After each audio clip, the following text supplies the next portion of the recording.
Well, good afternoon and welcome to Mulaney Gym here inside Alumni Hall in Providence, home of the Providence College Friars as they get set to take on the Creighton Blue Jays in Big East women's basketball action.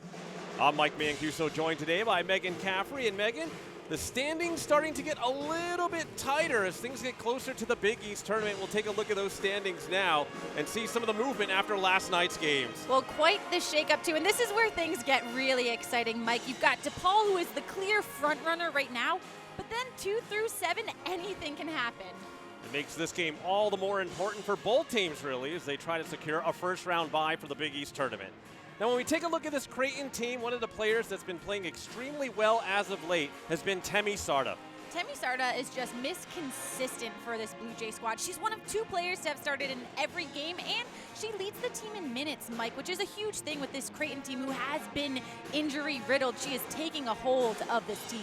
And on the other side of the hardwood for the Providence College Friars, Kayla Webb is someone they'll be looking to step up even more so today. Exactly that, Mike. She's going to have to step up because Chanel Williams is out with the flu today, so expect to see a little bit more from Kayla Webb in ball handling, and she is also a threat from deep. Absolutely. So it should be a good one from here in Providence. When we return, we'll have the starting lineups and the opening tip right here on the Big East Digital Network, presented by SoFi.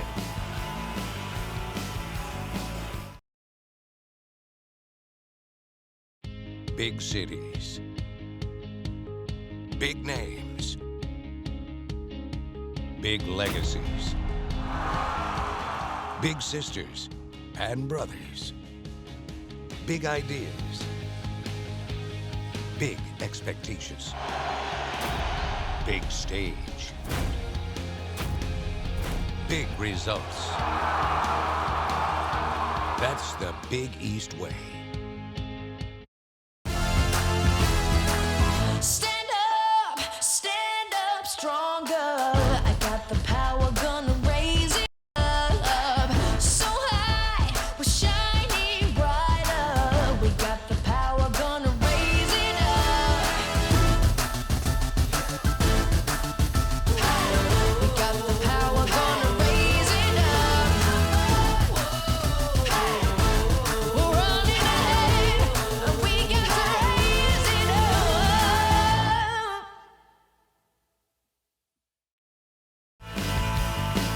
And welcome back to Friartown. Just moments away from the beginning of this one. Time to take a look at the starting lineup for today's contest. We'll start with the visitors from Creighton.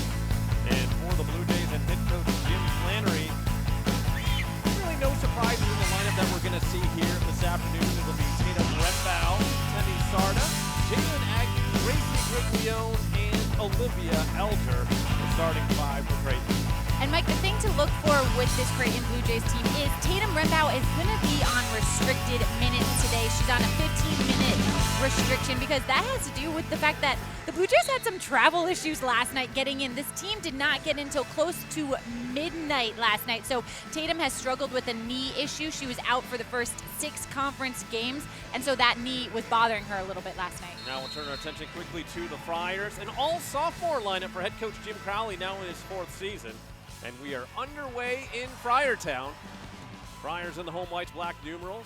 We'll be moving from left to right across your screen here. The Blue Jays in the road royal blues and white numerals from right to left. Early miss from Agnew, and now the Friars back the other way. It'll be Erlette Scott quarterbacking the Providence offense here. They got the 2 bigs on the floor, and Alyssa Geary and Mary Baskerville. We know that the Friars definitely have a size advantage, and that's why they want to go to their bigs. Case and point right there, Mike. That is something that the Friars are going to key in onto today. They had that height advantage, so feed it into those taller post players. Something that Coach Flannery noted was going to be a point of emphasis on the defensive end, how they would defend Baskerville and Geary on the inside. Responding right away there, but a miss. Temi Sarda couldn't connect, and now the Friars back the other way. Here's Sophia Widmeyer dumping it in for Baskerville.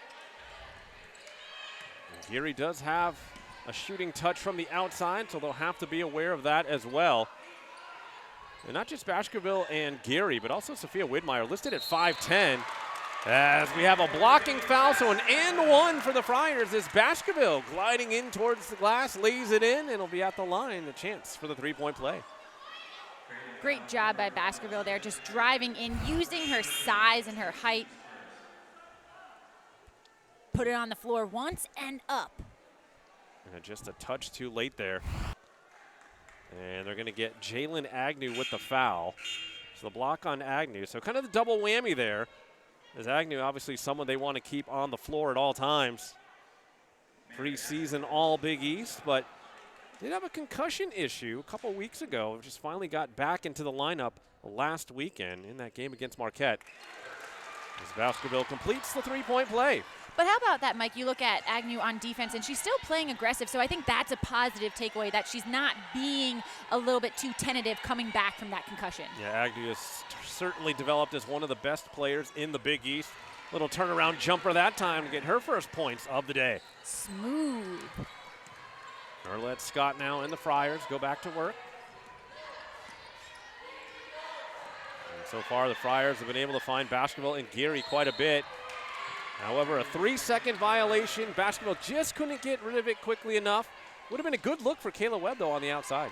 It would have been, but I think I was even looking at Gracie Griglione in defending Baskerville. She's doing a really good job. Baskerville does have that height advantage, but she was really giving her some pressure situations. Rembow leaving it off for Sarda. Sarda, a mismatch there against Baskerville on the perimeter.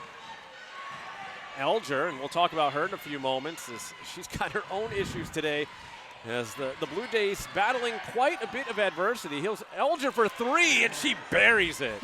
And if you are head coach Jim Flannery, that is something you want to see, because if she has any game like she had against DePaul, she was hot in that game, a career high. 28 points in that contest. She was absolutely on fire from the perimeter. A big reason in that upset win over the then 11th ranked Blue Demons. Here's Alyssa Geary looking for Baskerville off the window and in, and that time Baskerville just getting good position on Griglione. Yep, and she's using that height advantage there. You saw it was a high pass to her, hands are up, and just a tap on in. So things going to plan so far for the Friars. Now to a 7-5 lead here early on. Agnew lost the handle, but they're going to say that's because she was fouled. And it's going to go again. Ooh, this one's going against Baskerville. As we take a look at head coach Jim Flannery now in his 18th season. And he's pretty happy where his team is right now, but knows they have an opportunity here this weekend, especially with a little bit of extra rest as they're playing their travel partner. So only one game this week. And that's something that coach did tell us about, that you get some extra rest when, and although the Blue Jays did have some travel issues, as we're looking at Jim Crowley right now for the Providence Friars, and it's something that when you're at this part of the season, you're on the back half, you'll take any extra days of rest that you can get. Long bomb from the outside from Sarda, won't go. Easy rebound that time for Geary. She'll work it up the floor herself. Now Arlette Scott matched up with Elger, and one thing we didn't note about Elger earlier, has no voice today. She's battling a different type of illness than Chanel Williams, but she literally can't talk today as Baskerville goes to work on the inside again. And she is off to a fantastic start. 7 points now for the reigning Big East freshman of the year. Agnew pumping it in from the outside. She has the big answer there for the Blue Jays. And that's one thing that if you're this Blue Jay squad, you want to keep your perimeter game going, because if you don't have the height advantage down low, so try and hit those three-point shots. Here's Kayla Webb from the outside. She hits the three. That's one thing I know Creighton really prides itself on, their perimeter defense, but that time Webb, the quick release, and able to hit the long-range three. Now that was silky smooth. Agnew trying to set up in the corner, feeds it inside. Quick jumper won't go that time for Michael Parham. Now Widmeyer and the Friars quickly in transition. Creighton doing a nice job of getting back.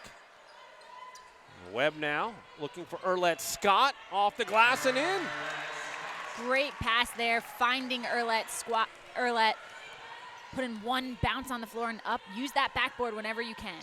10 of the Friars, 14 points from inside the paint so far as Elger can't connect. Big rebound for Sarda. Here's Rembow.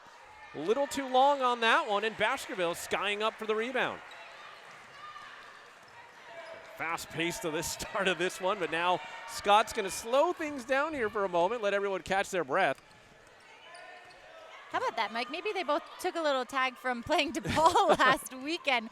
They both played very well against DePaul. Absolutely. It's Baskerville now. Leaves it outside for Widmeyer.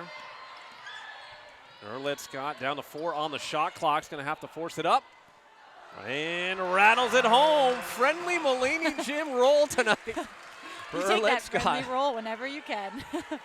You can hit every possible part of the rim that time before dropping down into the cylinder. So we're past the halfway point here in the first. Friars have Creighton doubled up, but Agnew quickly responds. Another bucket for the talented senior out of Andover, Kansas. Agnew putting an end to a 7-0 run by the Friars, a clutch bucket when the Blue Jays needed it. Webb being pressed into some point guard duties here this afternoon with Williams sidelined with the flu. Had to pick up her dribble and barely got it over to Alyssa Geary. She'll look inside for Baskerville. Skip pass over for Widmeyer. Three-pointer a little short. And an easy rebound for Rembow. Elger now.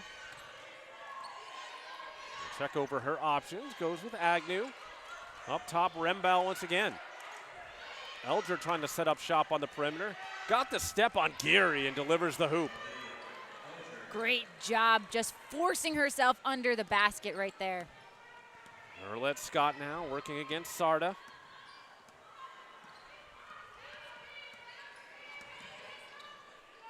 Now Kayla Webb dumping it in for Widmeyer. Back outside for Baskerville. And again, Creighton taking Providence deep into the shot clock. A stout defense. Geary trying to shake free.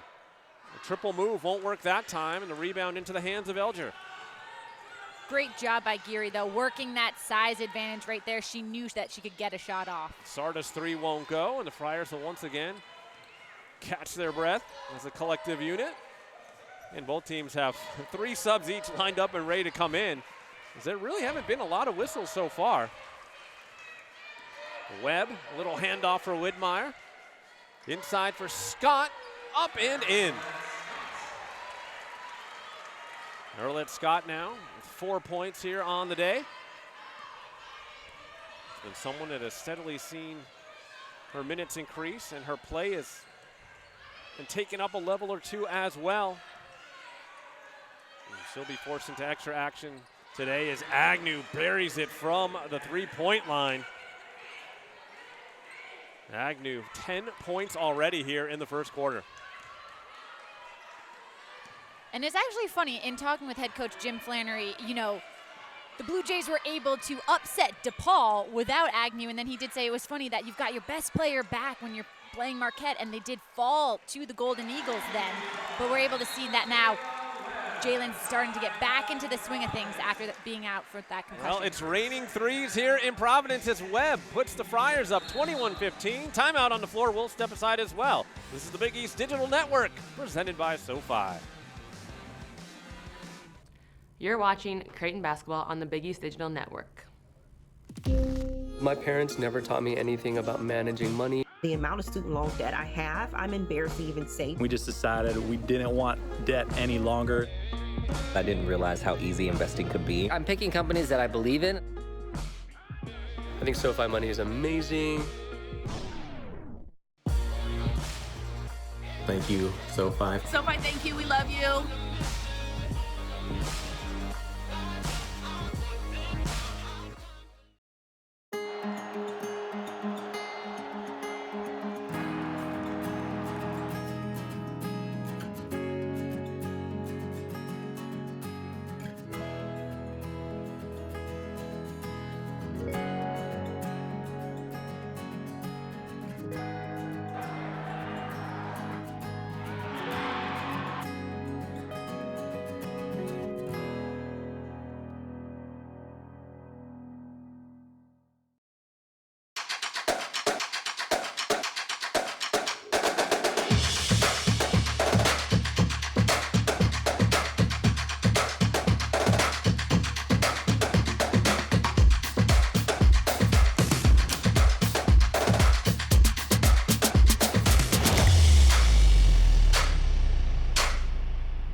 The amount of student loan debt I have, I'm embarrassed to even say. I felt like I was going to spend my whole adult life paying this off. Thanks to SoFi, I can see the light at the end of the tunnel. As of 12 p.m. today, I am debt-free. We have no debt, we don't owe anybody anything, and it's fantastic.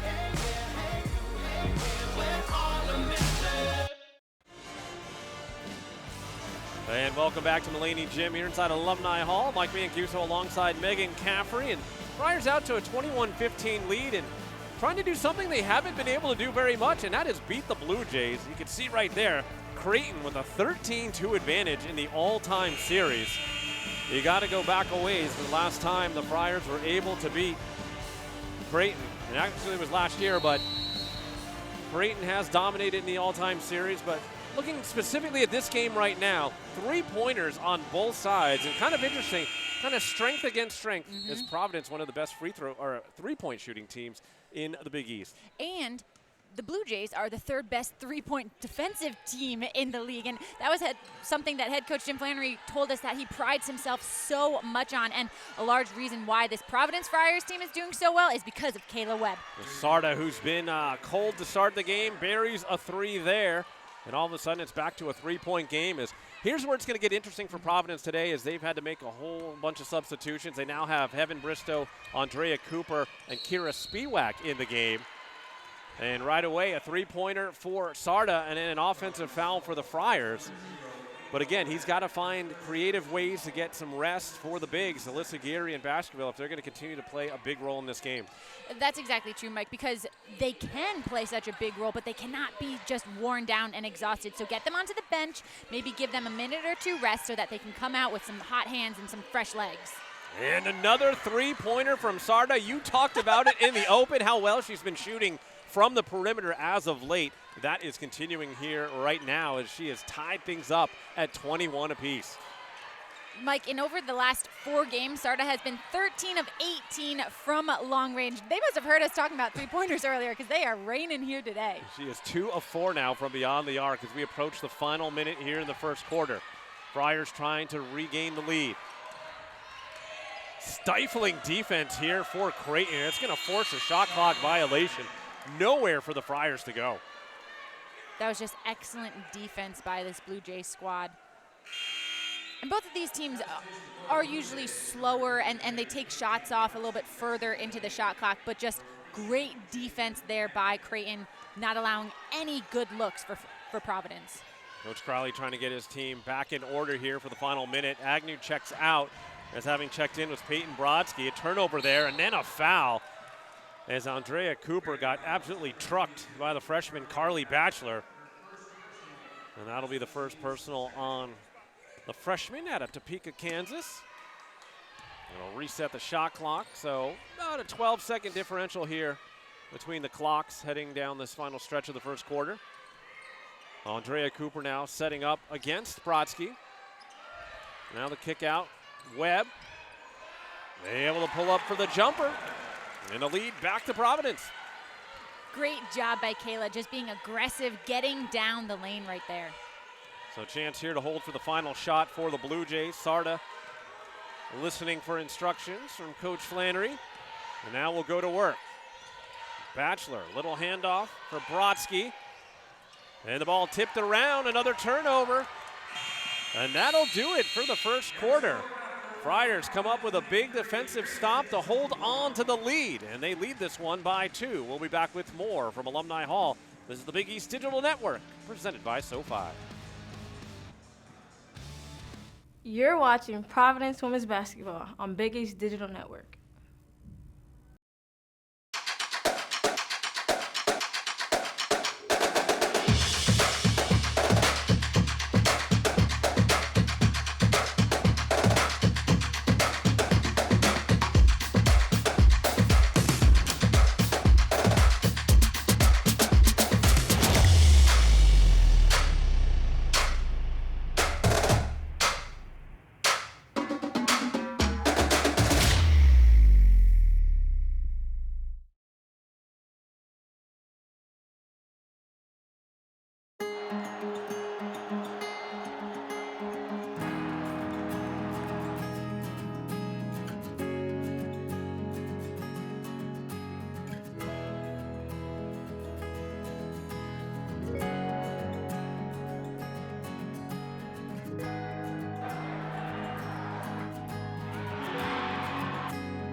My parents never taught me anything about managing money. The amount of student loan debt I have, I'm embarrassed to even say. We just decided we didn't want debt any longer. I didn't realize how easy investing could be. I'm picking companies that I believe in. I think SoFi money is amazing. Thank you, SoFi. SoFi, thank you. We love you.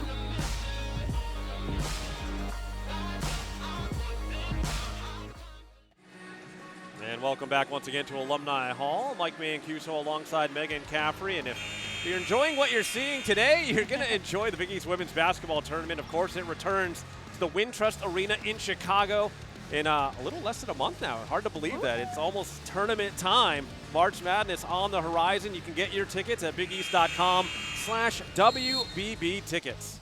It is so soon. You got to get out to Chicago, get some deep dish, watch some women's hoops.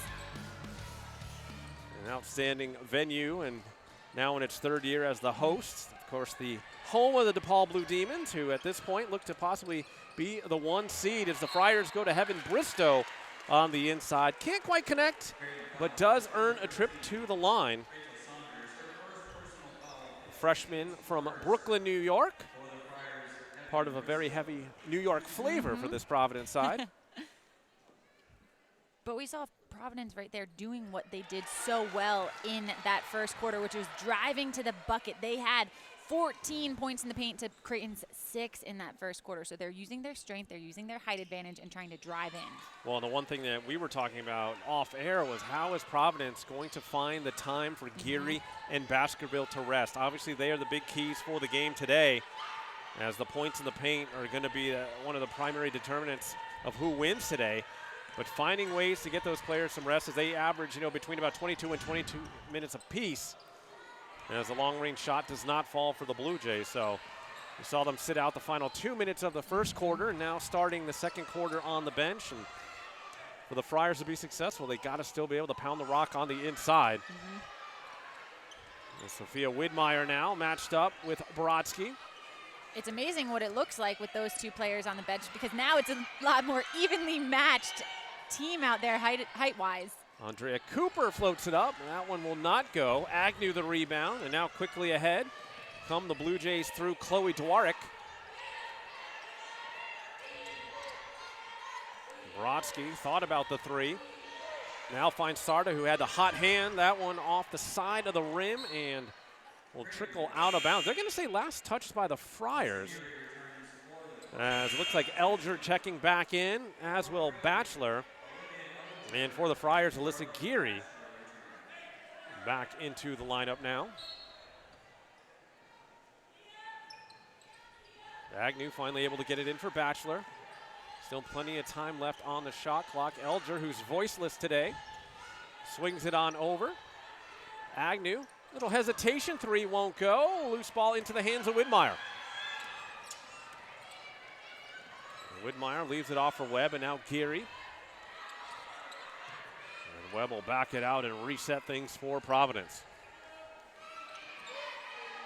They look inside for Cooper. Skipping on over. Here's Widmeyer for three. Got it.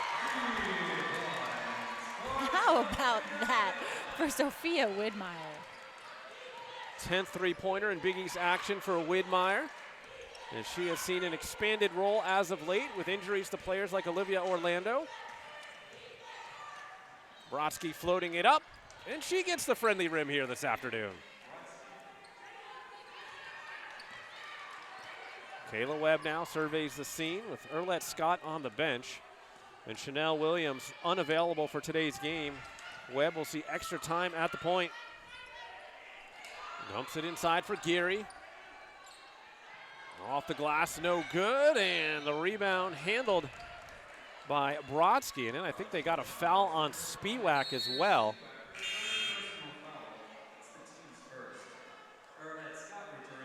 So another foul on Spiewak. A nice welcomed probably rest for everybody right now as we slow the pace down here. You can see players just putting their hands on their hips, getting their breath right there. Yeah, breakneck pace at the beginning of the first half. Now things settling down here in the second quarter. Agnew got to the rim and in. Took it right at Cooper that time, and Agnew now up to 12 points for the Blue Jays. A little fist pump there after she was happy about that. Use that backboard, that is your friend. Mary Baskerville back in now, so the Twin Towers back in for Providence. They had a lot of success in the first quarter. And the Blue Jays also getting most of their starters back onto the floor. As checking back in is Griglione. Agnew completes the three-point play.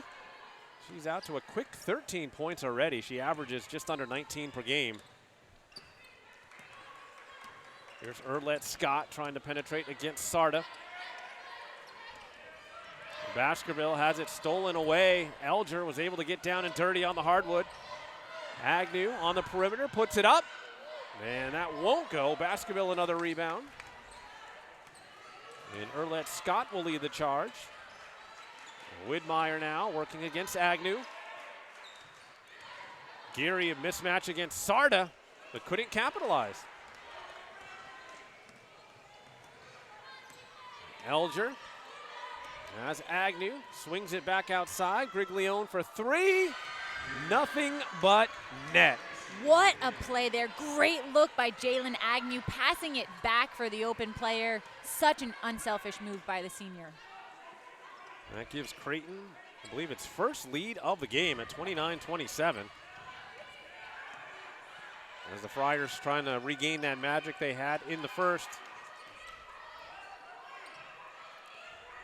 Baskerville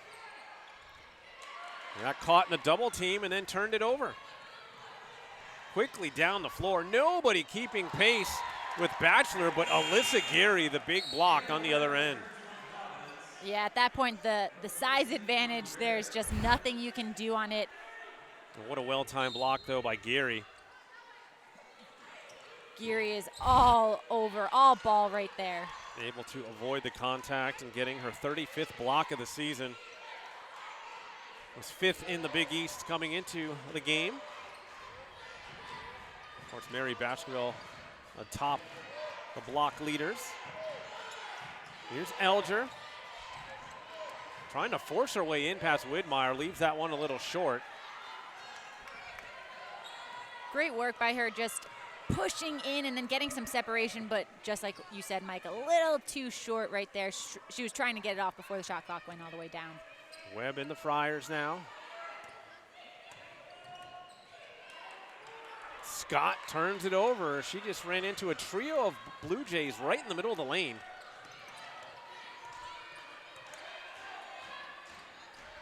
Three-pointer on the way is good, as dialing it up from downtown, Gracie Griglione.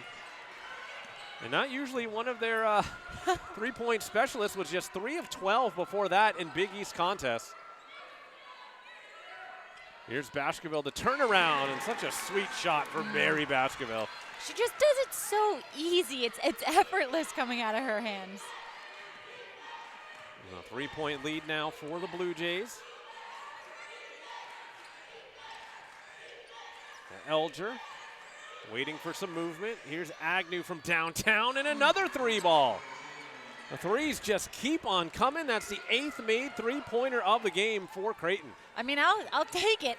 Keep on coming, but that is textbook Jalen Agnew right there. A little catch and shoot. Agnew on the season, right around 33% from beyond the arc. That number certainly climbing here today. Erlette Scott with Webb wheeling around. Handoff for Geary, but already deep into the shot clock, down to 5. Off the backboard, no good, and a rebound into the hands of Griglione. 14-2 run right now for the Blue Jays. Can they make it 17-2? As Sarda hitting a long-range shot once again, her 3rd three-pointer, and Coach Crowley forced to call timeout. Leads to a timeout on the floor as well. We'll step aside with the Blue Jays up by 9. This is the Big East on the Big East Digital Network, presented by SoFi. You are watching Blue Jay basketball on Big East Digital Network.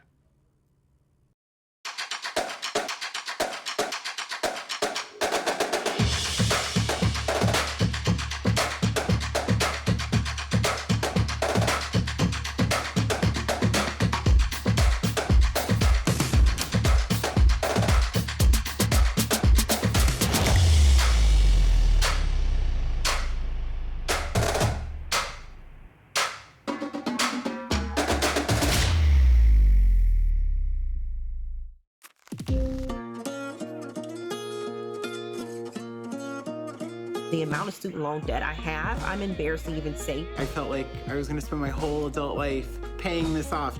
Thanks to SoFi, I can see the light at the end of the tunnel. As of 12 p.m. today, I am debt-free. We have no debt, we don't owe anybody anything, and it's fantastic.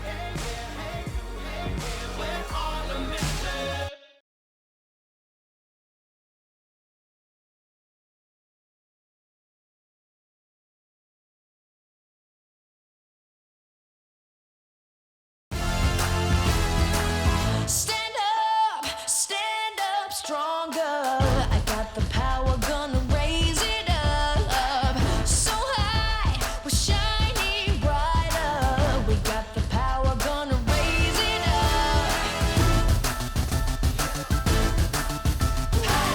We got the power, gonna raise it up.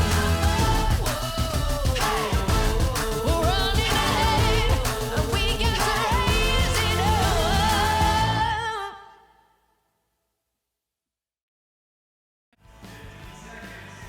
And welcome back once again to Mulaney Gym inside Alumni Hall in Providence. And if women's basketball is your jam, especially of the Big East variety, you've got to check out Fast Break on Wednesdays at 3:30. And Megan, you can surely tell us a little bit more about that. Oh yes, Mike, myself and Ashley Liotis, we host this women's basketball show. It is so much fun. We talk about everything you need to know around the league.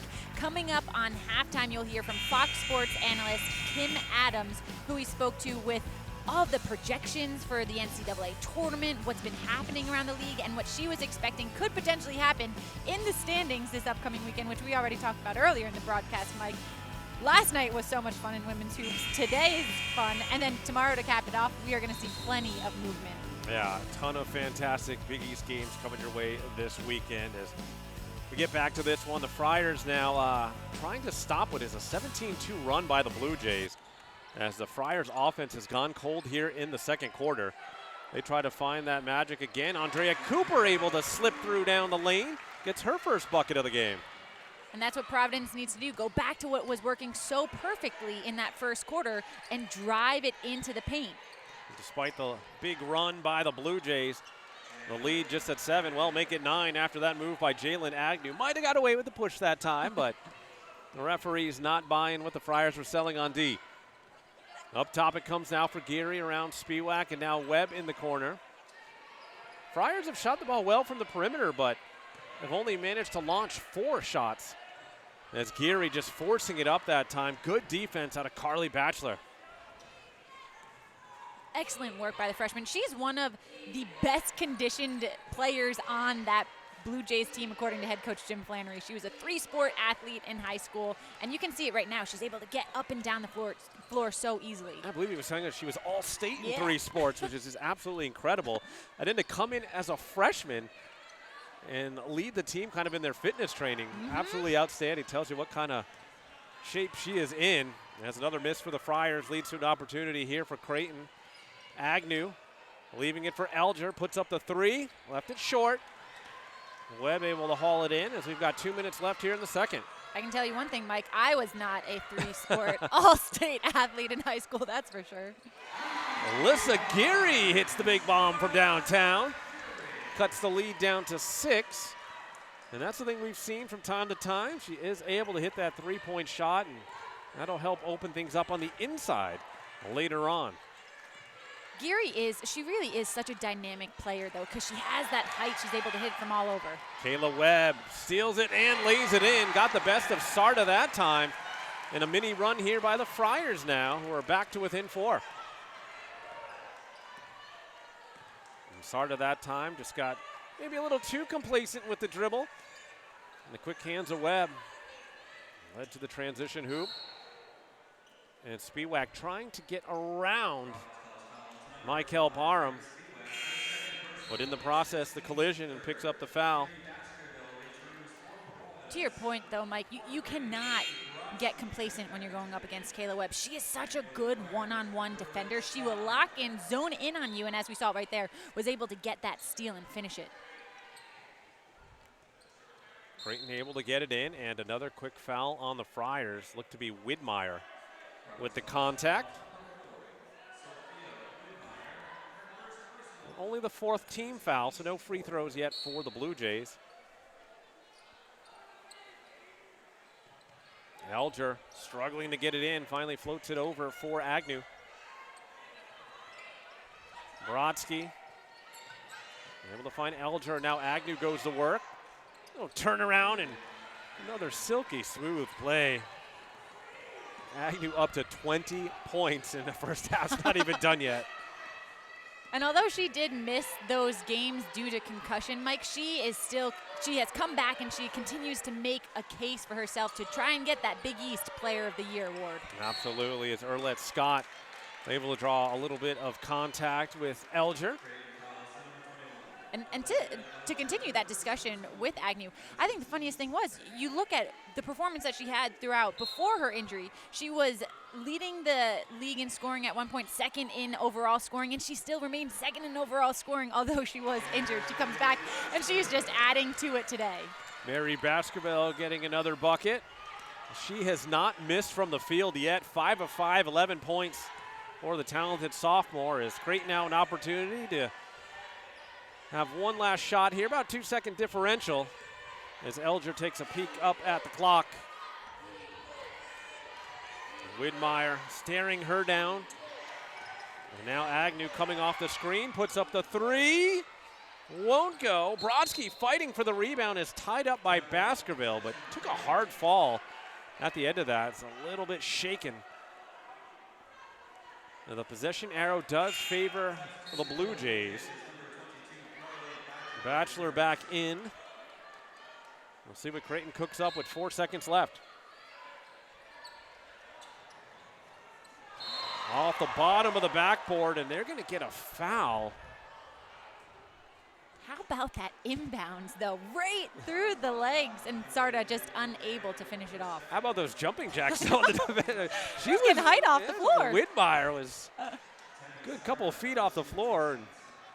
And that was timed perfectly. Bounce it right under her legs. Sarda chance at a couple more points before the break. Misses on the first. That's only the 2nd free throw attempted by the Blue Jays here in the first half. And of course, can't sub in between the free throws anymore, so Creighton will have to wait and see if they can get their subs in. They'll need a make here, and they get it from Sarda. Dee Pryor in, as is Chloe Dwarick. Elger and Brodsky will check out. Friars have 2.6 seconds to go the length of the floor. Down by 5. Baskerville, Webb, and that'll do it. Good defense by the Blue Jays on that inbounds play. And the Friars will head into the break down by 5. Creighton, on the strength of 20 points from Jalen Agnew, lead this one at the half. We'll step aside for just a bit. We'll be back with more right here on the Big East Digital Network, presented by SoFi. You're watching Providence Women's Basketball on the Big East Digital Network.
To Alumni Hall, we are at the break, visiting Blue Jays out to a 5-point lead. But before moving any further today, time to look back at the week that was in the Big East.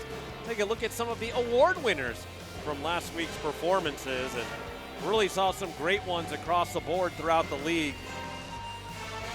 The player of the week, Kelly Campbell out of DePaul, had a triple-double against the Friars in that one. Averaging 9 points in those 2 games, 8 assists. and 12 rebounds. And she was outstanding across the board.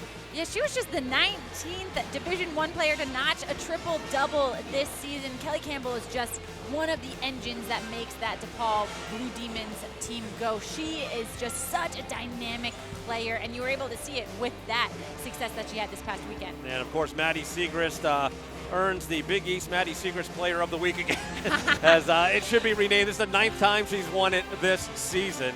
And of course, a lot of good players on the Big East honor roll as well. As again, the performance is just getting better and better as the year goes on.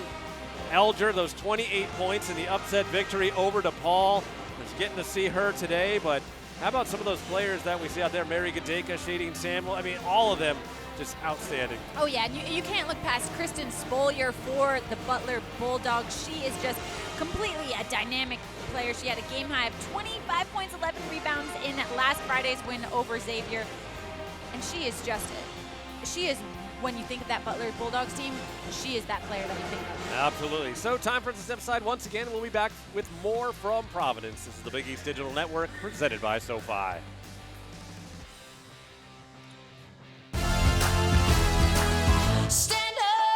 Stand up stronger. I got the power, gonna raise it up. So high, we're shining brighter. We got the power, gonna raise it up.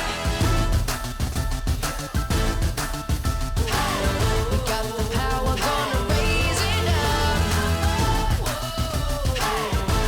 We're running ahead, and we got to raise it up.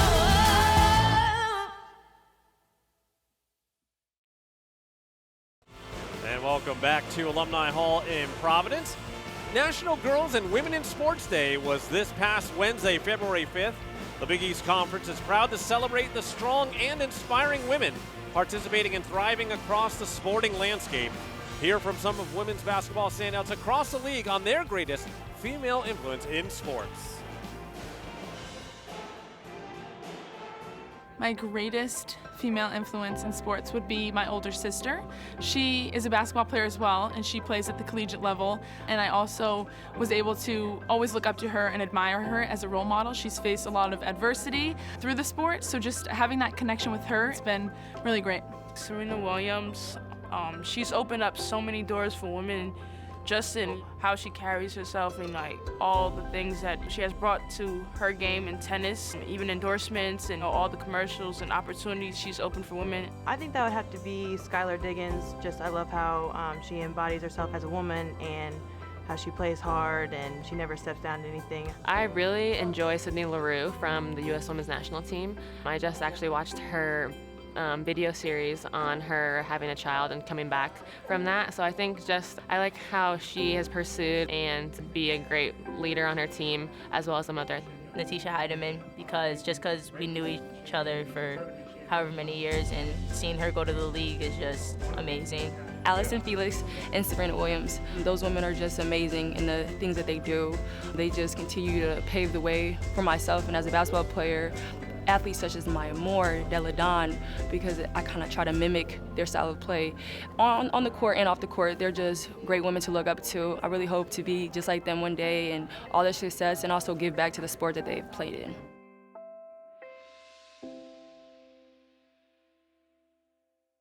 You're watching Providence Women's Basketball on the Big East Digital Network. Big cities. Big names. Big legacies. Big sisters and brothers. Big ideas. Big expectations. Big stage. Big results.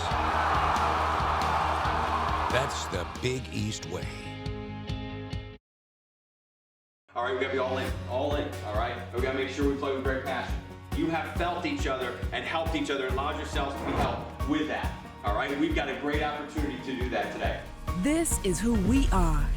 When you look to your left and you see your sister over there, you help her. Because what we are one. Let's bring it. 1, 2, 3. Yeah! That's the Big East way. The 2020 Big East Women's Basketball Tournament at Wintrust Arena. Get tickets now. And welcome back once again to the half here in Providence. As we discussed earlier, Big East Fast Break is the weekly women's basketball show hosted by our own Megan Caffrey and Ashley Liotis, breaking down everything in Big East women's hoops. You can watch all new episodes of Fast Break during the season every Wednesday at 3:30 on the Big East Twitter and YouTube pages. On this week's episode, Megan was joined by Fox Sports analyst Kim Adams to break down the state of the league. Big East teams are on the back half of conference play with March implications on the line as we welcome in Fox Sports analyst Kim Adams. Kim, let's start at the top of the league and look at DePaul. The Blue Demons lead the conference at 10-1, and in Monday night's NCAA tournament projections of the top 16 seeds, the DePaul Blue Demons checked in at a 14 seed. What do you make of what the Blue Demons have done so far this season? Well, I think anything that with DePaul and Coach Doug Bruno, the word I always think of is consistency. So once again, DePaul has been consistent. Did they have that little slip up against Creighton? Yes, but I honestly think sometimes a loss like that can help a little bit when you're really rolling along and you're winning games. They had been undefeated in the league before that Creighton loss. So I think that can almost help you recalibrate at time. But they just have so many weapons, obviously, all starting with Kelly Campbell, this week's Big East Player of the Week after a triple-double. But she's orchestrating everything. And then they just have so many scorers. Sonia Morris has made a big jump this year. Lexi Held, I think Lexi Held is a potential future Big East Player of the Year. She's got probably the purest shooting stroke, maybe that I've ever seen across any level I've covered. WNBA, men's college, women's college. When you see her shoot, it's like, wow, that's a pure stroke.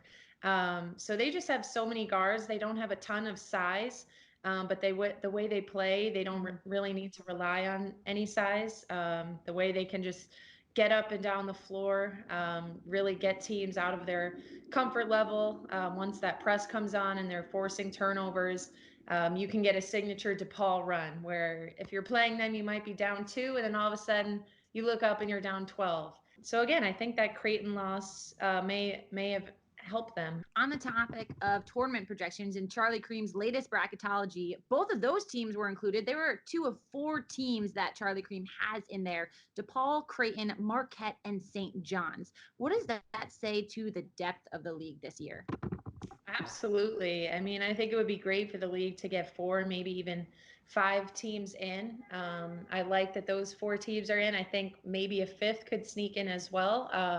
I think Seton Hall could make some noise. I think they're going to have to do a lot of work for the rest of Big East play. They've been a little bit inconsistent, but with that, you have those 4 teams in. So when you're playing against those 4 teams, that's a big chance to boost your resume with a win.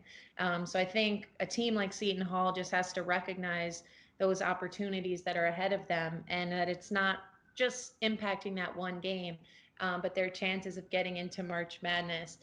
How about a team that's maybe surprised you this season with where they're at right now in the conference standings? I think it's absolutely Marquette. That was a team who is second in the standings and was picked 9th in the preseason poll. And you think about all that they lost, all 5 starters who had all averaged 1,000 points or more. Alizé Blockton 2,000 points. So they lost an incredible amount. So to think, and not to mention their head coach, Carolyn Keeger. So to think about the job that Coach Duffy has done in her first year is pretty incredible. As we're on the back half of conference play now, Kim, these games are all the more important. And you look at the standings and you've got 2 teams at 7-4, St. John's and Seton Hall, and then another tie at 6-5, Creighton and Villanova. We're going into a really important weekend this upcoming weekend. What do these teams have to do to really get that win and be able to make a break away from these ties? For what I've seen, a lot of these teams need to put together a full 40 minutes. Teams like St. John's, Seton Hall, who are currently sitting in fourth and 5th. This is a huge weekend for them. Welcoming in the top 2 teams, DePaul and Marquette, and it's going to be on their home floor. Seton Hall, I've had them a bunch this year, and you see glimpses of greatness. You see glimpses of wow, this could be the second best team in the league. This team could beat DePaul, I think. But then there's games where they come out slow. We saw that against St. John's in the All Access game. I saw that the other day against Villanova. They were able to come back in that one. But against a team like DePaul and Marquette, you can't dig yourself into a hole. Joe Tartamella, St. John's, he's actually the opposite. He's talked about the importance of his team closing games. So I think this is a time where you have to lock in on a full 40 minutes. You can't give up. You can't get lazy for 3 minutes against DePaul or they'll go on a 14-2 run. Kim Adams, everybody, you can catch her at 7 p.m. Eastern time on Friday night as Marquette visits Seton Hall, and then again on Sunday at 3 p.m. Eastern with Villanova at Butler. Kim, thank you so much for joining us. You're welcome, Megan. I'll see you around at some of the games, I'm sure. Certainly some great stuff with that Fast Break show. Again, don't miss it, Wednesdays at 3:30. A couple minutes left at halftime here. Time to check out some of the highlights from the first 20 minutes. Well, if you're Providence, all you want to do is feed it to Mary Baskerville in the paint. The Friars outscored the Blue Jays 20-10 with points in the paint to the first half. And then three-point shooting for both of these teams, Mike, has been outstanding so far. Yeah, Creighton firing up 9 of 19 from beyond the arc. Friars were getting the job done on the inside with Baskerville. Erlette Scott getting that super friendly rim here today. That Mulaney Jim, as three-pointers would be a big part of the story, but every now and then, Creighton was able to wiggle their way inside as well. And then Jalen Agnew, as we mentioned before the break, she had 20 points in the first half. She has just been unstoppable all game. Yeah, Sarda outstanding as well. 3 of 7 from beyond the arc. Talked about her three-point shooting as of late. It has continued here in Providence again. And everybody getting involved in the action from beyond the arc. As again, 19 threes fired up, 9 of them converted by the Blue Jays. Compare that to just 4 of 6 shooting from the perimeter for Providence. But again, Providence relying on that interior play, and we'll have to see if they can get Baskerville and Geary back on track. And you look at those statistics, very good shooting for both sides. Creighton at 50% for the game. Providence at 67% across the board. That's from the field, from beyond the arc, and at the line as well. Both teams sharing the ball well with 11 assists. Rebounds nearly even, but keep a look at that, or keep track of that bottom number there, the turnovers. Creighton, once again, doing an outstanding job valuing the ball, taking care of it. Providence, though, doing a better job today than they have been as of late. Yeah, that's been one thing. The turnovers have been an issue for the Providence Friars, whereas on the flip side of things, the Creighton Blue Jays are the best team in the league when it comes into handling the ball. They average just over 11 turnovers per game, so that 3 in that column is something that they want to see. I mean, you think of even in their game against DePaul, Creighton didn't do a good job with handling the ball. They had so many turnovers in that game, and they were still able to come away with the win. Well, you go back to that DePaul game for Creighton. I mean, they were down 22 points. Yeah. I mean, 22 points without your best player, and they still were able to come back and pull out the win over the 11th-ranked Blue Jays, Blue Demons at that time. And, they've been slowly getting healthier and healthier as the season's gone on. So Coach Flannery, hoping that by the time the Big East tournament gets there, everyone will be at full speed and ready to go. Oh, yeah. And, I mean, yes, did the Blue Jays have some travel issues coming in today, but they must have gotten some extra sleep, ate their Wheaties, because they are playing as if they did not have any issues coming in. Erlette Scott trying to get it on the inside, won't go. And the Blue Jays already a chance to extend their lead here as Rembau, who is on a minute count, about 15 minutes. They said they would try to keep her around that mark here this afternoon. She's still coming back from that knee injury. The travel wasn't easy for her either. And then the rejection by Geary. And a little bit of a collision there at the end as Geary went down hard, but both players seem okay, big smiles on their faces, and that's what you like to see after a play like that. And I think Mary Baskerville also got a touch on it coming over from the top. But I mean, in that case, you have 2 of those players, 6'3" and 6'4" on top of you. That is size advantage Friars. Tough turnover by Creighton there on the inbounds pass. And then a foul on Elger as Widmeyer tried to dance around her.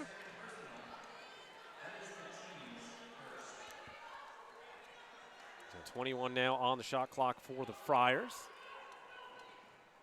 The Friars did have the most success with this lineup on the floor in the opening part of the game. Here's Erlette Scott trying to penetrate. Off the window and in. Great job by Erlette Scott. She almost looked like she lost the ball a little bit right there, but then she was able to put it back down and fight for it.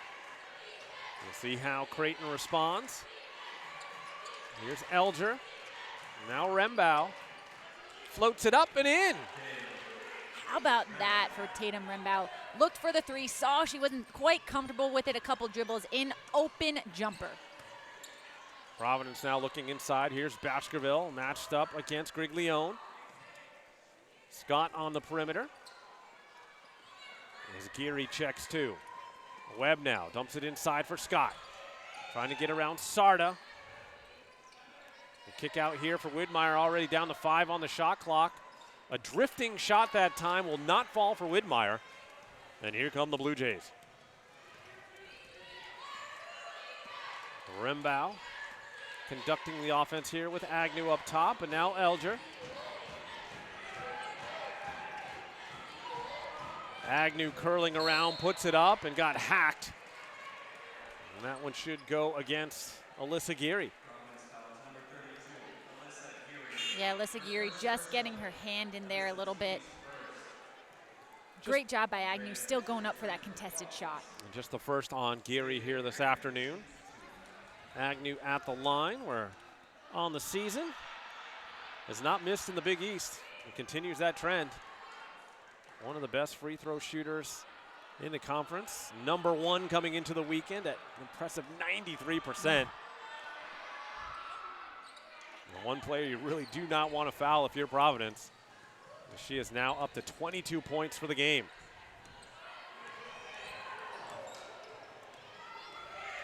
Erlette Scott after Sarda went down hard at center court. Widmeyer drops it on over for Scott. Baskerville, the skip pass for Cooper. Back for Baskerville, little fadeaway won't go, and Agnew hauls it in.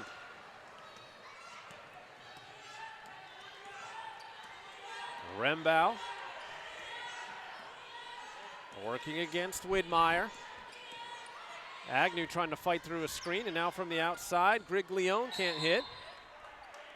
And a foul on the Blue Jays. They're going to charge that one to Sarda. Just her first of the game. Pace of this one a little bit slower than what we saw in the opening frame. How about it? Players are able to catch their breath. We are too. That opening frame went by so fast. There was maybe 3 whistles for the whole quarter. Here's Baskerville, a little turnaround jumper, and left it well short. Rembow now, hustling it across the timeline.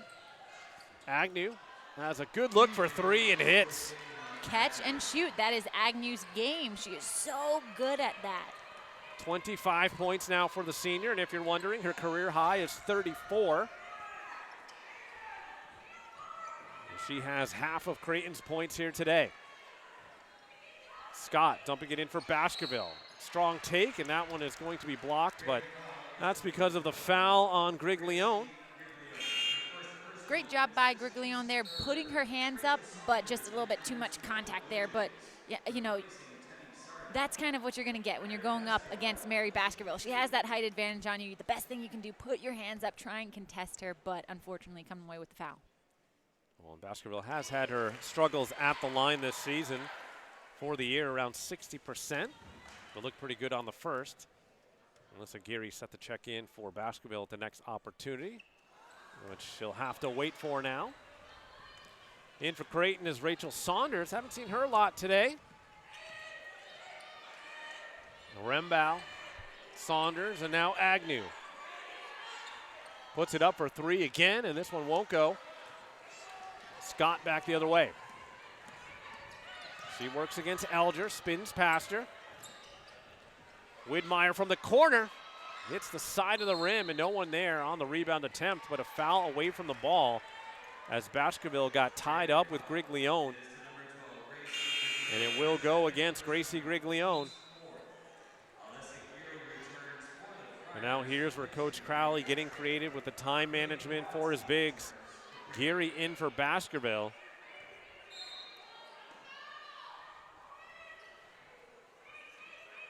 Geary looking over her options, able to get it over to Webb. Now Widmeyer trying to set up on the perimeter. Geary backing down Agnew. And again into single digits on the shot clock. Widmeyer, kick out for Geary. Good look for three. Got it! Geary was wide open as that pass, as you saw. Agnew went in for the help there, left Geary open and drains it. Friars needed that bucket. It brings them back within 6. Saunders blows right past Cooper into the hoop. Great work by Saunders, just driving in there, gets the easy layup, extends the lead. Arlette Scott with the handle. She'll take it to the rim and in. I think Saunders looking for a little bit more help that time out of Brodsky, but Scott just too quick. The corner it comes. Brodsky matched up with Geary. Here's Agnew from downtown, and once again, Jalen Agnew hits the 3 ball, her 5th of the day. Well, she is definitely in stride. Maybe against Marquette, she hadn't come back fully, but now she is in full Jalen Agnew form. Absolutely, as Scott able to pick up the foul as she made her way to the hoop. She'll be shooting 2 when we return. Breaking the action here in Providence. The Blue Jays leading by 9. We'll be back with more right here on the Big East Digital Network, presented by SoFi. You're watching Providence basketball on the Big East Digital Network.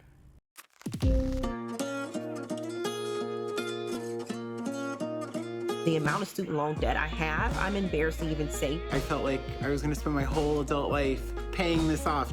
Thanks to SoFi, I can see the light at the end of the tunnel. As of 12 p.m. today, I am debt-free. We have no debt, we don't owe anybody anything, and it's fantastic.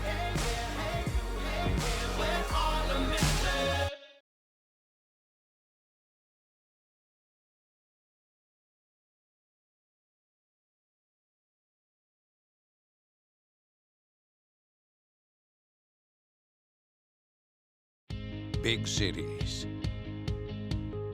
Big names. Big legacies. Big sisters and brothers. Big ideas. Big expectations. Big stage. Big results. That's the Big East way. 4:50 left here in the 3rd quarter. We'll take a look at the upcoming schedule. Tomorrow, all 4 games with playoff implications for sure. Highlighted perhaps by that Seton Hall DePaul game. An outstanding one. Make sure you check that one out at 1 o'clock tomorrow. This Metropolitan swing this weekend is the one that everyone's had their eyes on, because you have the top 2 teams at the time. They were coming in, the number 1 and 2, facing on St. John's and Seton Hall. And now, just like what you said, Mike, Seton Hall and DePaul. This is going to be big for the Pirates. They're looking to use that home court advantage to try and get a huge upset win over DePaul, and that would help them in the standings. And Seton Hall, a team who is kind of on the bubble right now when you talk about the NCAA tournament, a win over 14th ranked DePaul would be a huge feather in their cap and would give them a lot of movement to help get inside of that bubble. Yeah, certainly would get them a little bit more in that conversation for a potential at-large bid. But again, a whole host of excellent games from our colleagues right here on the Big East Digital Network tomorrow. Make sure to check out those contests on your Sunday afternoon. Friars in the huddle right now, trying to find a way to slow down Creighton. Creighton, again, bombs away from the outside. Have now hit 11 of 23 from the perimeter. Friars trying to counter. They're 5 of 9, but again, just haven't been able to really free themselves up that much from the three-point arc. And Jalen Agnew getting closer and closer to a new career high. She's 6 away from tying her current career high of 34. And she has been virtually unstoppable both on the inside and on the outside here today. Yeah, just having an incredible game. Both of these teams coming, and you have to think maybe it was when you are going up against DePaul, as they were last weekend, you learn a lot about your team, of what you can do, of where you need to work on. And I think both of these teams are coming into this weekend looking even better because of that most recent test. Scott misses the first, but hits on the second. Brings it back to an 8-point margin. So here's now where the Friars need to come up with some stops on the defensive end to close the gap a little bit more. But Creighton's been awfully good on the offensive end. Elger trying to shake past Widmeyer. Agnew on the cut and lays it in. Incredible work by Elger, just finding Agnew. She squeezes herself in there, uses the backboard, 2 points. 30 points. It's still almost 15 minutes left in the game as Cooper forces up a wild one as she ran right into Peyton Brodsky. Nowhere for her to go. Here's Elger from the outside, and she connects. And was waiting to see if Coach Crowley was going to call timeout. And we certainly know the exploits of Elger last week against DePaul. She lit him up for 28 points. And Creighton starting to pull away here in the second half. Kind of gut check time here for the Friars. They go to Geary on the inside. Little mini hook. And gets it to go.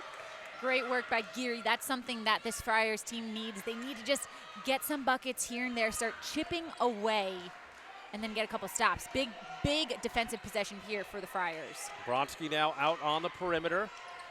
Finds Elger. And she wanted to take that three, but decided to give it back to Batchelor. Sarda now is Creighton into single digits on the shot clock. Looked to be a push-off there on Sarda. Instead, it's a three ball on the outside. And Sarda comes away with a rebound, finds its way to Agnew, and she hits again. Another three ball for Jalen Agnew. 6 of 10 from three-point land and 33 points for the senior. I mean, are you having fun, Mike? Because I'm having fun. I think the only person having more fun right now is Jalen Agnew. Here's Spiewak now as the Friars desperate to get some points back. Little scoop shot from Geary won't go, and Cooper got hammered by two players as both Sarda and I believe it was Brodsky had her sandwiched on the baseline.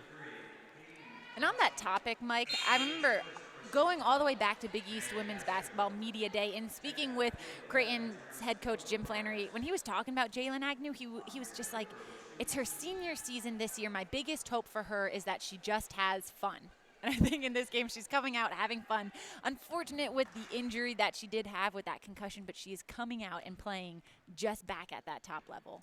Of course, you know, she'd been sitting behind Audrey Faber the last couple of seasons and now kind of has that spotlight on just her. But what she's been able to do when you know the primary focus of each team on the defensive end is stop Jalen Agnew first has really been phenomenal this season. Friars unable to capitalize on the line as they work it over to Elger. And now Creighton with the big lead can take a little bit more time off the clock on these possessions. Agnew, met by Spiewak. Brodsky, her shot a little bit short, altered by Cooper. And Kayla Webb quickly the other way. Geary having to battle through the double team, looking for Cooper on the inside, and the contact there to put Cooper back at the line. It's going to be charged to Peyton Brodsky. 2 for her this afternoon. Griglione will check back in for Brodsky, and Cooper back at the line. 1 of 2 so far today. 3 points in 16 minutes so far for the junior from Oklahoma. Great defensive effort by Creighton. However, when Providence is driving down low with their bigs, putting 2 players on them to try, although you can't match them height-wise, try and get 2 players on them to give them more contested shots. And the second one rattles home. Mary Baskerville back into the lineup. So Baskerville and Geary both out there for the Friars with 2 minutes left here in the third. It's an 11-point margin. Here's Agnew. And her pass picked off by Baskerville. She was looking to connect with Sarda. Nice and easy for Mary Baskerville right there. She was in the lane, just had to put her hands up. Scott trying to drive baseline to kick out for Geary with Sarda on her. They look inside for Baskerville. Missed on her first shot. Second one, though, is good. She knew it was short right away, knew where that rebound was going, was just able to beat Griglione to it. And Mary Baskerville has to feel good about this game. When they were going up against DePaul, when the Friars were going up against DePaul, they were able to shut her down. She only had 5 points in that game, so this performance by Baskerville is more of the points that she is used to scoring every game. The Friars now with 4 players in double figures, and they are 7-3 in games where they have 3 players in double figures. But right now they find themselves down by 9. A minute to go in the third. Erland Scott to the rack, no good. Baskerville swooping in for the rebound, but lost the handle. And there's Batchelor there to help rip it away. Elger puts up the 3, no good. And the rebound goes to Geary. Providence slowing it down just a little bit here, letting them catch their breath and set up some offense. I think the key here for Providence, get a good shot, don't settle. Webb, and around the horn it goes. Geary looks inside, has Baskerville. The take off the glass again. Baskerville up to 16, and the lead down to 7. That is exactly what this Friars team wants to do on offense. Move the ball around, look for that good shot, feed it into your bigs down low who have that height advantage and can just put it up. 7-0 run by the Friars over the last 3 minutes. Sarda leaves it outside. Here's Agnew. At the buzzer, a new career high for Jalen Agnew, 35 points, and puts the lead back to 9. Time for us to step aside once again. We'll be back with fourth quarter action from here in Providence. But Jalen Agnew and the Blue Jays leading this one by 9 right here on the Big East Digital Network, presented by SoFi. You're watching Creighton basketball on the Big East Digital Network.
We're all in, all together. Great voices ready to start, great energy. We're getting excited about what we do, all right? You know how together you are. You know how hard you're going to work, but you also know how good you are. Let's go show them.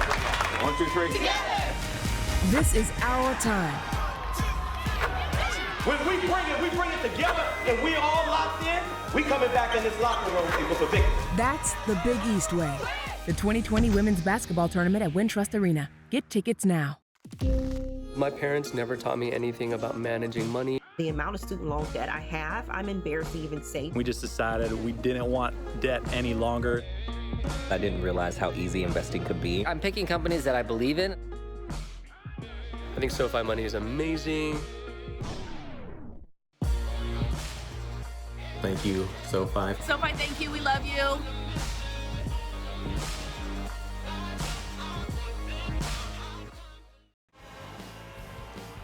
Welcome back once again to Mulaney Gym here inside Alumni Hall in Providence.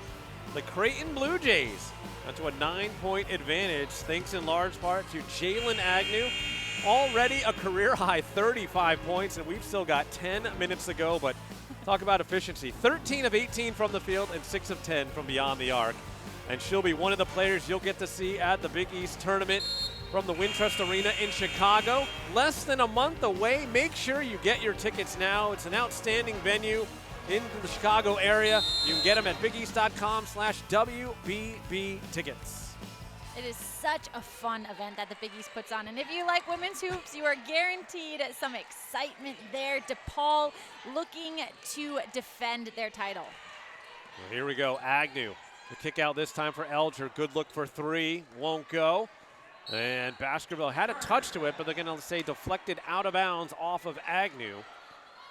And now the Friars are reaching a critical point in the game here. Down by 9. They got the stop, and now they need to come up with some points. And they need to also find a way to slow down Agnew. Here's Erlette Scott. Got in deep, ran into a double team, tried to force it up.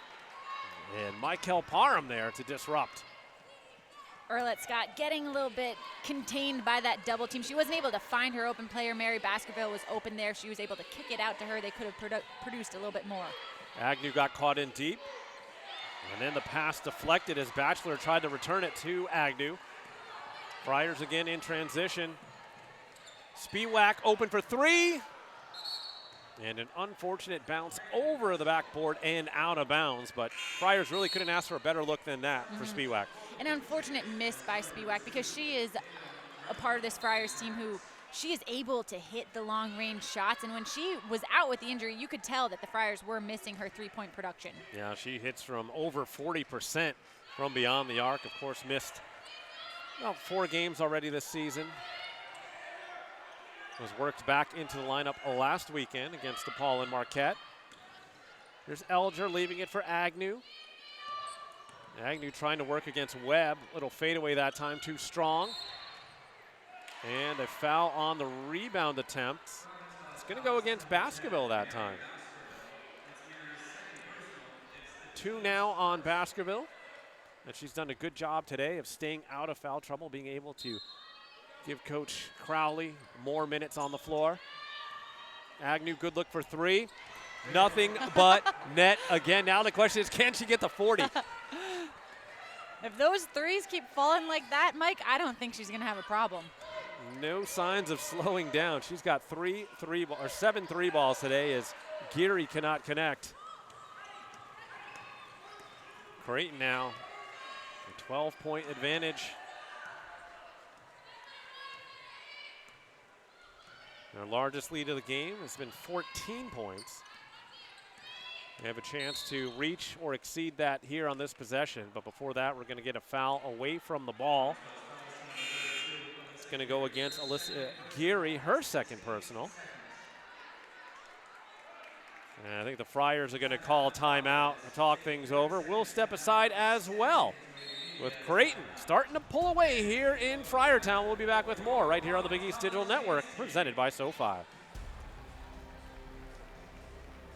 You're watching Providence Women's Basketball on Big East Digital Network. Stand up stronger. I got the power, gonna raise it up. So high, we're shining brighter. We got the power, gonna raise it up. We got the power, gonna raise it up. We're running ahead. We got to raise it up.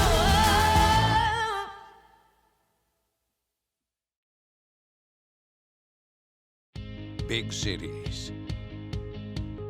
Big names. Big legacies.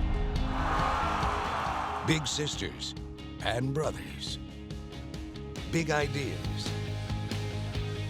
Big expectations. Big stage. Big results. That's the Big East way. We're all in, all together. Great voices right at the start, great energy. We're getting excited about what we do, all right? You know how together you are. You know how hard you're gonna work, but you also know how good you are. Let's go, Storm. 1, 2, 3. Together. This is our time. When we bring it together and we all locked in, we coming back in this locker room with a victory. That's the Big East way. The 2020 Women's Basketball Tournament at Wintrust Arena. Get tickets now.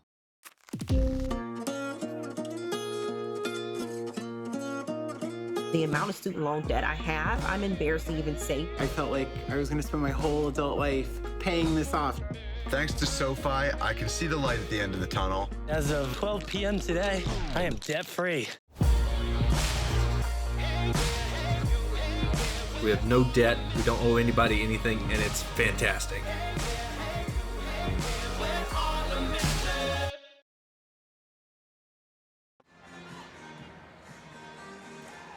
And welcome back once again to Mulaney Gym inside Alumni Hall. And it's been the Jalen Agnew show so far.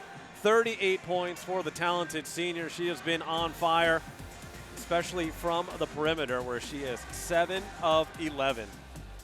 Oh, man. And you have to think about it. Her first game back after her injury, she only scored 5 points against Marquette. So just, you can see she is definitely at 100% right now. And then some, Mike. And they've needed her today for sure. They look to Rembau now on the inside to kick out for Sarda. Her shot off the mark. Good hustle, though, by Elger to try to keep that one in. Didn't get there, but you got to appreciate the hustle. You always have to appreciate the hustle. Especially when she almost crashed into the Providence band there as well. Who we have been enjoying thoroughly all day. Oh, they're so much fun to listen to. So the Friars now down by 12, need to get something going. They were able to pound the rock inside early on, but now might have to open things up a little bit more. Here's Erlette Scott. Baskerville and now Webb. Widmeyer curling over, trying to get a shot off, but Elger step for step with her. 5 on the shot clock for Scott. Too strong. Widmeyer, they're going to say stepped on the line. And it'll be a turnover on the Friars. Not exactly what they were looking for in that situation. But again, Creighton, how many times have we said single digits on the shot clock for the Friars, and the Friars just not getting those clean looks at the basket. And that just has a lot to do with Creighton's defense. You see it as the Friars are feeding the ball to the paint. The Blue Jays are just penetrating that, putting 2 players on the ball, so forces the Friars to kick it out and just not really getting the looks that they want. Sarda to the rim, won't go, but was able to get some contact. She'll be at the line. Foul will be against Heaven Bristow. And Coach Crowley having to go a little bit deeper on the bench. And he'll have a quick chat with his freshman. Sarda at the line shooting 2. Another good free throw shooter, above 80% on the season. But struggles with that one. She's now just 1 of 3 for the day. And a great coachable moment for Coach Crowley with his freshmen right there. As we've mentioned before, this is such a young Friars team, so you want to take these players aside and coach them up at these moments because they are getting this experience, these minutes that they may not have been getting in other seasons. And despite the tough times in Big East play, this team is still unified, still playing for each other, not giving up on the season at all, but certainly taking a lot of lessons out of these games. Here's Baskerville. Lost the handle on the way up. Well, they're going to say last touched by Michael Parham. And that's one of the huge takeaways, Mike, to your point, is that this Friars team, this locker room has stayed really strong. They have continued to support one another, stayed really positive, despite all of the ups and downs this season has brought them. We have another foul on Parham. And she was battling with Baskerville on the inbounds play. Widmeyer now for Webb. And Bristow. And the Friars is trying to free somebody up, but the perimeter defense, a hallmark of the Jim Flannery squad, putting the Friars to the test, and a good tie up there by Elger. But the possession arrow favoring the Friars with just 2 seconds left on the shot clock.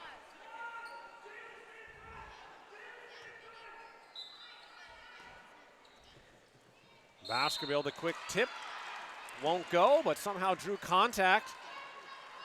Good inbounds play there by the Friars. Oh, great inbounds play, Mike. Like we've been saying all game, feed it to your strength. You've got Mary Baskerville right there in the center. She's got the height advantage, has her hands up, put it in. That easy tip, unfortunately, it just didn't go in her way. That one a little bit off the mark for Baskerville as well. As Friars down by 13, need any points they can get. She does hit on the second. She now has 17. And a clock issue spotted by the official.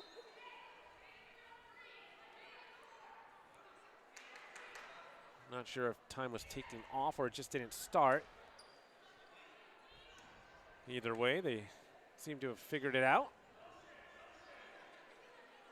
Almost. And again, the real story today, Jalen Agnew almost single-handedly just taking over. Does it so calmly, too. Never seems out of balance. Plays within the system, but delivers when she needs to. Rembau. Now Elger. Three-pointer good for Elger once again. Smooth stroke from the lefty. And that is the 15th made three-pointer of the game for Creighton. Bristow. As the Friars just continue to work it around the perimeter, but nothing really opening up. Widmeyer. Able to get it off to Webb. Down to 3 seconds on the shot clock. Bristow's going to have to hurry, and she does. Great job by the Friars, just sticking with it, staying true to their system, finding the player underneath. They had to work for it and just were able to get it off in time. Yeah, what a sharp pass from Baskerville. And then the rejection on the other end. Saves it inbounds. Here's Webb and the Friars, but Webb lost the handle, puts up a wild three, and somehow gets to her own rebound and then kicks it out of bounds. Tough sequence there for Kayla Webb and the Friars. Brings us to another break in the action here in Providence. We'll step aside as well, and we'll be back with more right here on the Big East Digital Network, presented by SoFi. You're watching Providence Women's Basketball on the Big East Digital Network.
Only 4:41 remaining in this one here in the fourth quarter in Providence. Creighton looking to keep pace with everyone else in the top half of the Big East.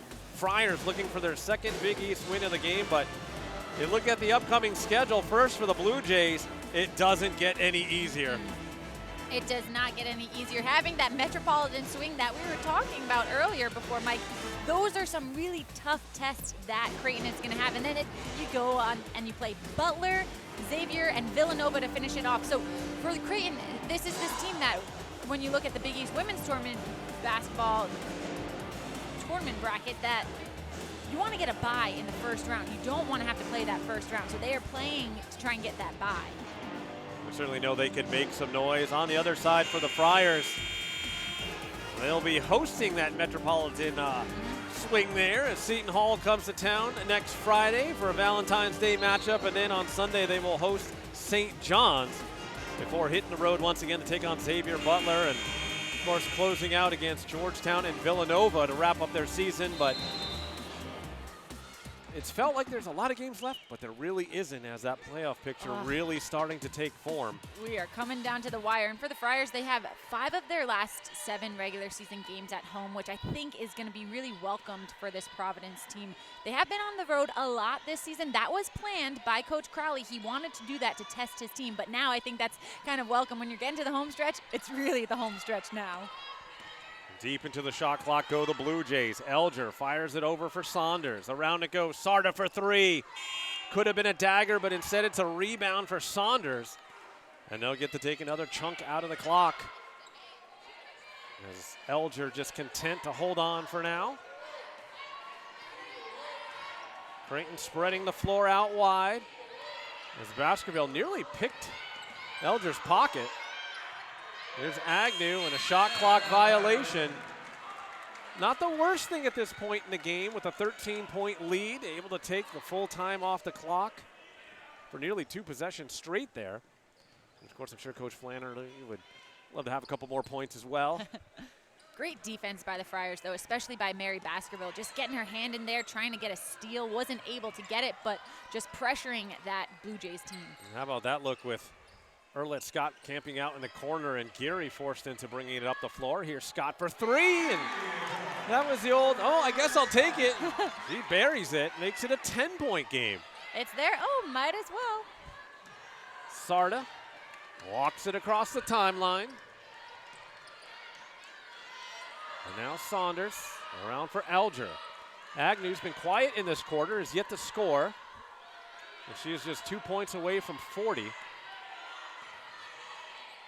And now Agnew matched up with Geary, trying to take her off the dribble. Lays it out for Sarda. 3-pointer short. Baskerville hauls it in. Friars a chance to get back into single digits as Scott gets hammered from behind. Saunders knew it right away. Just got a little tangled up, but fortunately for Scott and the Friars, she seems to be okay. Yep, you could see Saunders patting herself on the chest there, saying, I know me. But it was great execution by her. She was underneath the basket trying to get that offensive rebound. Wasn't able to get her hands above Mary Baskerville. Hustled back for it, but just got tangled up in that play. Friars nearly turn it over, but Widmeyer able to regroup.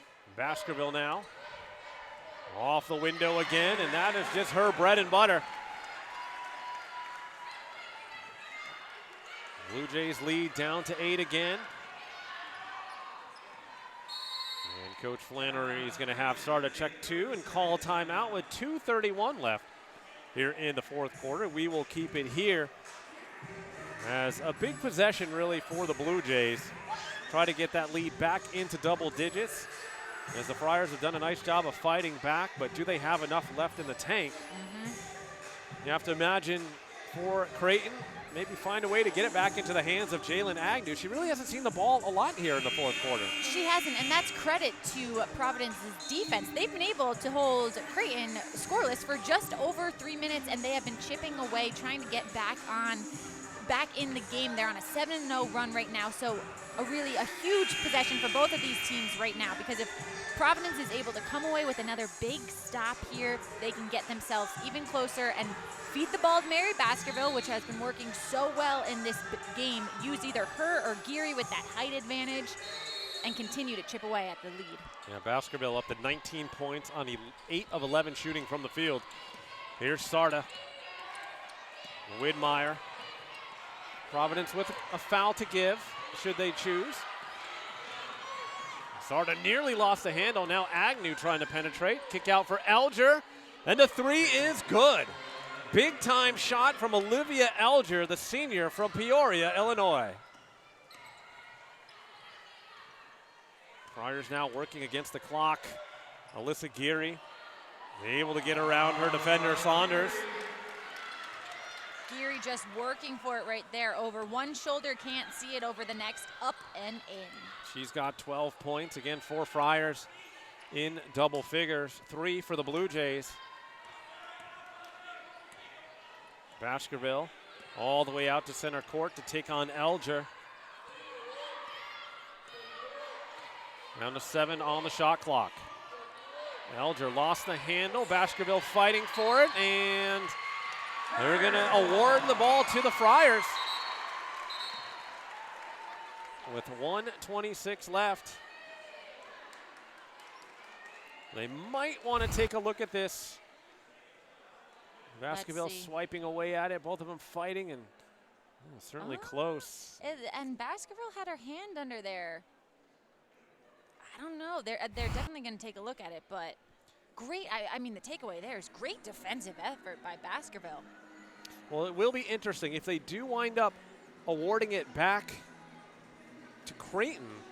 There was only like 1 or 2 seconds left on the shot clock. They've already reset it here in the building, but they'll use the recall to figure out where it was. So that'll also be interesting as well, as the ball would be around midcourt for Creighton. Here's a better angle. Oh, here we go. Again, our outstanding team here on the Big East Digital Network. And it's a good angle, but still hard to see. It looks like it could have gotten the knee or the arm of Olivia Elger. So I think it's going to stay with Providence. It's nothing really conclusive to say that it was touched by Baskerville there last.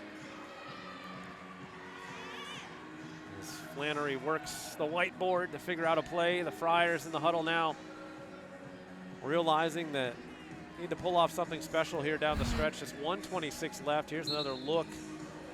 Baskerville had the touch there, but here's where it looks like one more touch from Elger. And also great job by Baskerville, Mike, to get in there and no foul. That's something that she's been struggling with throughout these games, is how much she has been fouling. So she has been playing some really clean defense, as we're seeing here, getting her hand in there, trying to come away with the steal, and ultimately now Friar ball. And now I think it was a timeout for the Friars. I think it was initially a timeout by the officials to look and review, and then a timeout by the Friars. So I don't know how many 9-point plays Coach Crowley has cooked up over there. Be interesting to see if they try to hit a 3-ball or go right back inside to Baskerville or Geary. That's something, though, that a strength of this Providence team is shooting the three-pointer.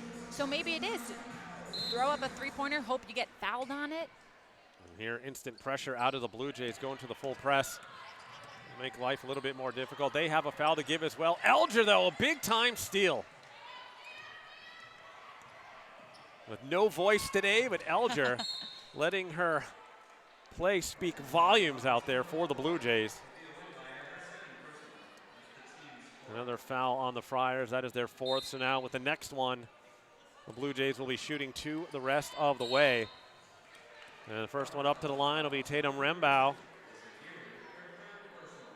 And coming back from the knee injury. Going to earn more minutes with each passing game. Rembow on the day, up to about 19. They were trying to keep her around 15, but I think with the way some of the timeouts worked out, they were able to keep her out there a little bit more. First one from Rembow is good. And I think that's one thing for Coach Flannery. If Tatum was feeling it today and her knee wasn't bothering her that much, try and get her accumulated back into it. Because you have to remember, she was only about a weekend back from her injury that she had, or excuse me, 2 weekends back from that injury. It's now an 11-point margin and only a minute left. Foul away from the ball as Saunders tangled up with Baskerville. But again, they had a foul to give, so that's the 4th on the Blue Jays. That'll simply put the shot clock back at 20, but at this point, the Friars don't really care about the shot clock. They need to get some points and get them in a hurry. Here's Woodmeyer on the perimeter looking for Webb. Trying to shake past Sarda. A double team now with Saunders. Webb tied up, and the ball knocked out of bounds. And again, this perimeter defense just suffocating for Creighton. They've been doing such a good job getting to the ball, hands up, 2 on the ball. And you can see it. Providence is just really having a hard time with this pressure. Yeah, Friars really throughout the second half have found it difficult to get good looks at the basket. And again, you really got to credit this defense out of the Blue Jays. And, you know, the 4th quarter points have been hard to come by for both teams. Yeah, I think that's interesting when you look at it right now. Just 12 points for Creighton in this quarter, 10 points for Providence in this quarter. And I think you got to credit it to both teams' defense. They have cracked it up a notch here and we're seeing some excellent defense in this final frame. And both teams have done a good job of taking care of the ball. Usually in strong defensive efforts, you see a lot of turnovers forced, but not here today. 8 turnovers for Creighton, just 10 for the Friars, both well below their season averages. So, you know, both teams doing well on both sides of the floor, but, you know, when you get a player that goes off for 38 like Jalen Agnew, and the Friars just didn't seem to have the answer, maybe needed one more player to kind of step up. I mean, they have 4 in double figures, which usually for Providence is a good sign that they'll pull off a victory, but just not quite enough yet. And I don't know if there's enough time left here. They'd need a miracle to maybe even get this one even at 77. However, for Providence, the positive you take away here is, Mike, what you were just talking about, those turnovers.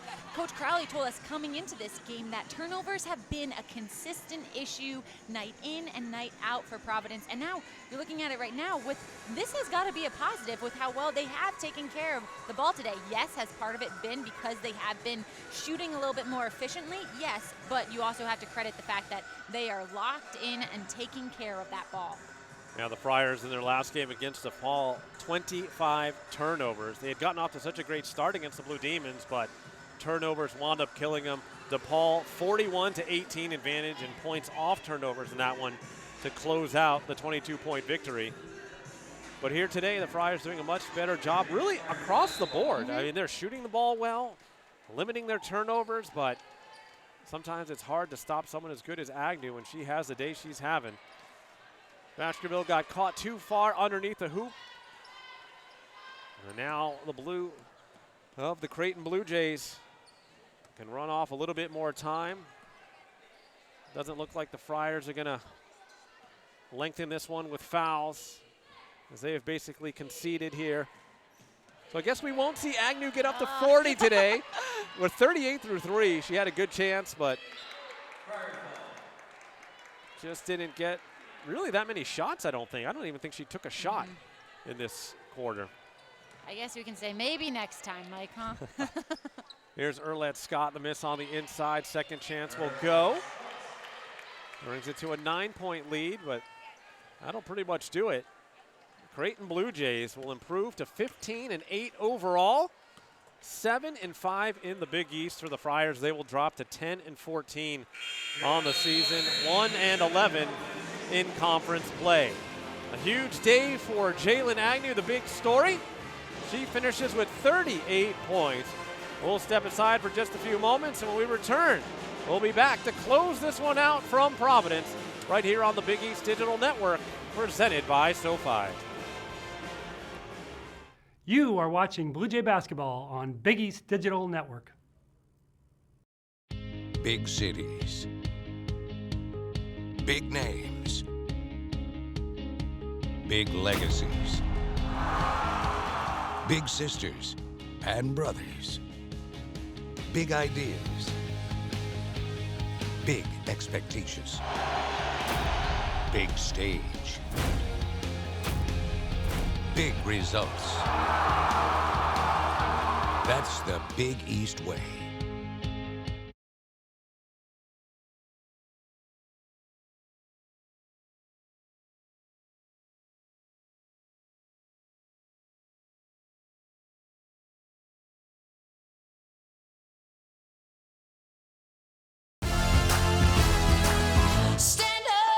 Stand up stronger. I got the power, gonna raise it up. So high, we're shining brighter. We got the power, gonna raise it up.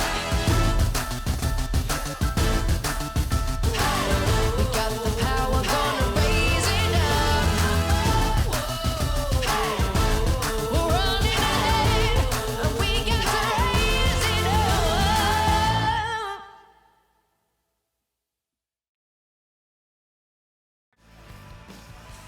And welcome back once again to Mulaney Gym here inside Alumni Hall in Providence. And we are glad to be joined now with our player of the game, Jalen Agnew of the Creighton Blue Jays. a career high 38 points, but we also hear it's a special day for your coach as well. What a perfect birthday gift. Yeah, we tried to get the win for him today, so yeah, that one was for him. You guys had some epic travel complications last night getting here to Providence. There's even a little bit of worry that your team might even not make it here, but you finally did. What was it like, and what was the process when you guys were thinking about, boy, are we even going to make it?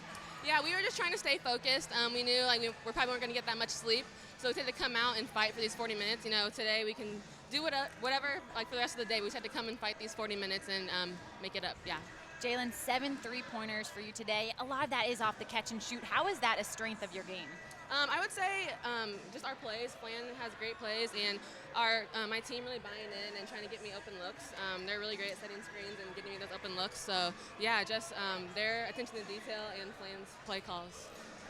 Well, Jalen, thank you very much for joining us here after the game today, and we wish you much better travel on the way back to Nebraska. Thank you. That was our player of the game, Jalen Agnew. Again, a career-high 38 points as Creighton rolls to a 77-68 victory here in Providence. That'll pretty much do it for us here at Alumni Hall. For everybody on our outstanding Big East Digital Network team and my broadcast partner, Megan Caffrey, I'm Mike Mancuso saying so long from Providence.